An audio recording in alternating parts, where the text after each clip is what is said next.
Hi, good evening. This is Chimkama Franklin, CEO NATLANDS. I welcome you to this very episode.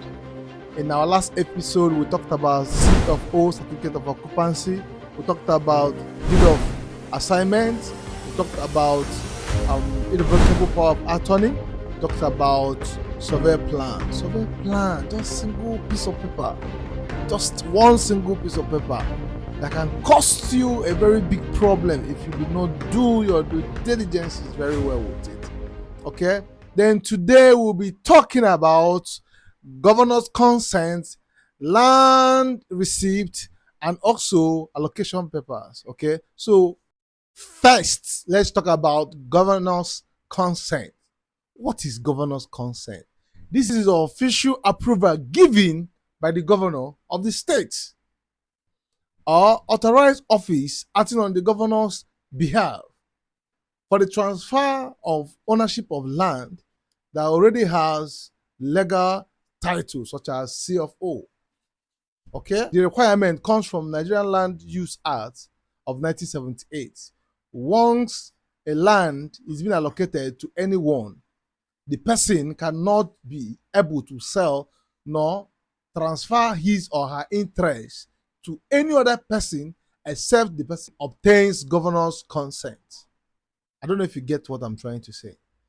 If you bought a land and you did your deed of assignment and you finally went for C of O and you were granted C of O, that made you the holder of the certificate C of O.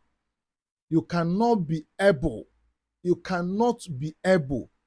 to sell the land, no, you cannot be able to sell the land nor give it to someone else that has another name without seeking the governor's consent.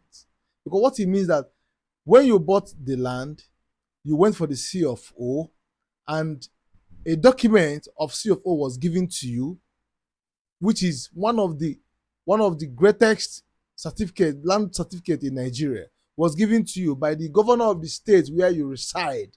If you are transferring the ownership of the land to someone else, you definitely have to go for governor's consent, meaning that you have to consult the state government so that they can transfer the ownership to the new person. Then to the new person that is buying a land that has C of O, listen. Don't say you did not hear this. Listen. If you are buying a land that has C of O, make sure the owner nor yourself seeks governor's consent. Because if you buy a land that has C of O and you went for a deed of assignment, what is registered in that C of O is the person's name.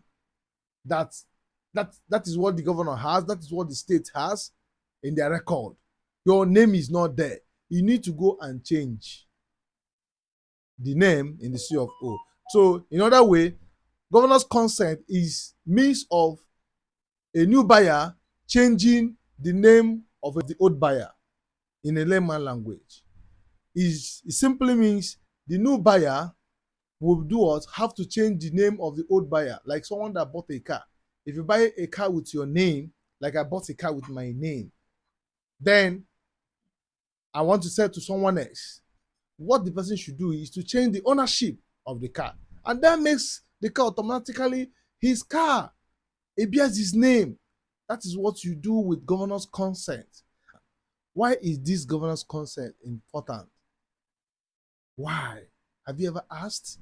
Okay, it is important because it legally recognizes the transfer of ownership. That is one. It helps reduce land disputes over ownership. That is two. It makes transaction secure. And also the last one, banks always requires this before accepting land as collateral. You get the point?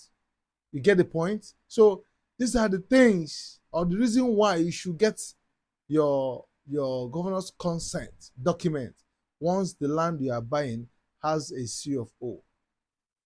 If it has a C of O, you have to go for governor's consent to change the ownership, to change the name in the document to your name. It does not mean that you're changing or you are starting afresh with C of O. No, it means that you want to make the C of O more valid by adding your name, because you are now the new owner, you are now the new buyer. The government should recognize you as the person that owns the land. So I urge you to always request for this if you are buying a land that has C of O. Okay? And don't forget, I told you something about survey plan, about irrevocable power of attorney, about deed of assignment, then C of O. We're on governor's consent. Check our last videos to rephrase on these very documents that I just mentioned. Next on the list is land received. Somebody say this very document is useless, but not totally useless, because this is just like one acknowledging payment.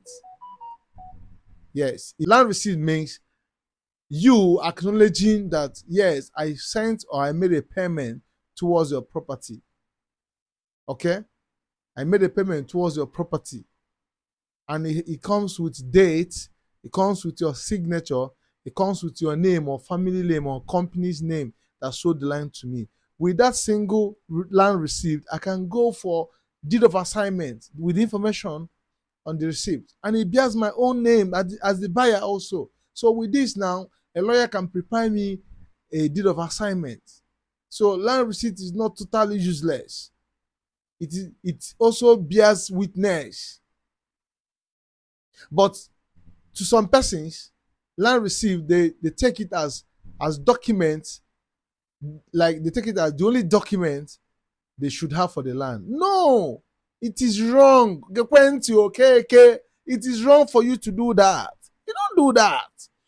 If you get your land receipt, head over for your deed of assignment, because with your land receipt, you can prepare a deed of assignment.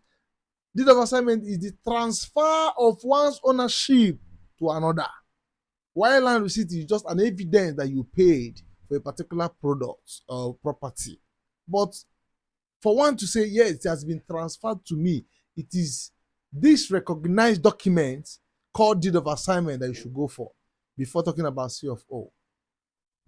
Okay? If you are still there, you are blessed. If you are still listening, you are blessed. I know you are learning a lot, because I'm dishing out, I'm pouring a whole lot of knowledge. I want you to catch up with this so that you will not make mistakes. You can't be able to make mistakes after listening to me. After listening to me, you will not be able to make mistakes. I'm going to walk you through hand in hand and make sure that the next property you are buying, that is safe and secure. Because the right person that buys a property is the one that buys a safe property, not a cheap one. That you bought a cheap property and it is not safe, it is not a guarantee. Your money is gone. Next on the line is allocation paper. What is allocation paper? An allocation paper is a document issued by a government agency, private estate developer, cooperative body, or housing authority, showing that a particular plot of land has been allocated to someone, individual, persons, community, depending. This is commonly used in government housing scheme, estate developers, cooperative bodies. The names you will see in this document, or the things you will see in this document are: one, name of the alloyee, the estate name, plot size, date of allocation, signature, and official stamping of the issuing authority. These are the things you see in this very document. Now, my question is, does allocation papers means land ownership? Not always. You still have to go for other documents to perfect your land. That a land that has been allocated to you is not a guarantee that it is your own. You need to do the transfer. That is where deed of assignment, a strong document comes in, deed of assignment. You have to get this deed of assignment done. Even if you want to do your CFO, you have to get your deed of assignment done. Even it's a very strong document. You should not play with it. So if anybody is selling a land to you and the person is only giving you irrevocable power of attorney, my brother, my sister, mama, papa, listen, make sure you get deed of assignment from the person. He should give you or she should give you deed of assignment. Some estate developer sells land with irrevocable power of attorney. I don't know what that means. I can't say what that means. So I'm telling you today, to be safe, get your deed of assignment from them. It is very important. Deed of assignment is indeed a very vital document. Even as you have the allocation paper, you should go for deed of assignment. So there are things you verify if you have an allocation paper as a document. One, check if the allocation paper is genuine. That is one. Check if the plot has been allocated to someone else, because some people will be given allocation and with some conditions. If they did not meet up, the land might be allocated to someone else. Check if the person is giving you the current allocation paper, and you make sure that he's still the one that is still holding the right allocation paper. Check the estate that gave the allocation, if they are valid, if they are registered with government. If they are valid and registered with the government. Check if he pays all the bills that he's supposed to pay. You need to check this before you buy land with just allocation paper. Sometimes they will allocate properties, and most of the times they are scammers, they are fraudsters. Why we started talking about this, we want to eliminate every form of fraud in land business, in estate business, in real estate business rather. Anything that have to do with fraud, we're killing it. We're on a mission to destroy every form of fraud, scam, and we are informing you to be ready. We are informing you and equipping you for the war and for the fight ahead. We wouldn't want you to be a victim. We would like you to go through details of every document given to you, every one of them. Go through them one by one. I've taught you how to check these documents. You are free to call me at any time. You are free to chat me. You are free to write me. My email, my WhatsApp, my phone number. You call me at all time. And I will answer. I will tell you next thing to do. I will guide you. I will be by your side, making sure you don't make mistakes. Okay? So, once more, please try your best to subscribe to our social media handles, and also reach out to us whenever you feel like talking to someone about property, to verify a property, to guide you, to tell you what next to do. Feel free. NATLANDS is here for you. God bless you. This is NATLANDS. You'll be seeing me from time to time. God bless you. Stay tuned and stay blessed. Amen.